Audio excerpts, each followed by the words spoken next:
Lubhang napakaganda ng paggamit sa iyong alpha. Tiyak na magkakasundo tayo sa sining. Bakit? Ano ba yung mga gawa sa ilalim ng sining? Kung ikaw ay magiting na paggamit sa iyong alpha, at ako naman ay magiting na gumawa ng tula. Oo nga naman pala.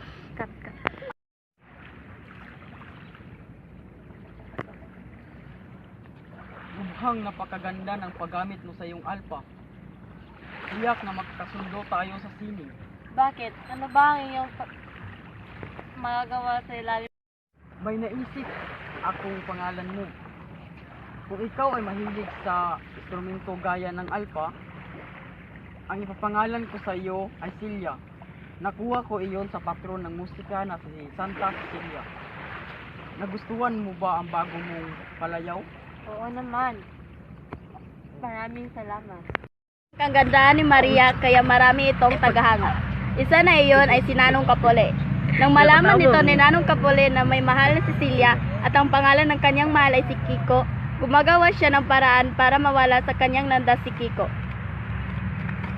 At may ipinadalang espiya si Nanong Kapole kay Maria at Kiko dahil may nabalitaan siyang nag-iibigan na daw sina Kiko at Celia.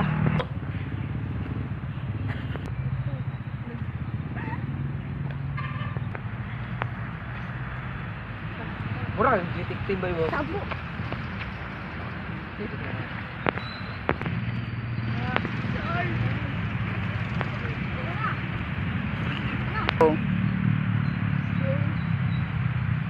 Na, sama ka. Ready, go.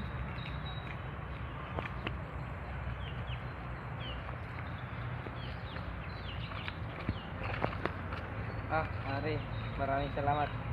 Oh. Dito na si Celia at Kiko ay nag-iibigan na. Na? Sir, totoo pala yung si Celia at Kiko ay nag-iibigan na. Maraming salamat sa serbisyo mo. Salamat po, sir. Sa tulong ng kanyang salapi, umupa siya ng mga saksi na nagpapatotoo sa kanyang mga paratang kay Kiko. Kahit ang mga magulang ni Celia ay naniniwala sa mga paratang ni Nanong Kapole laban kay Kiko.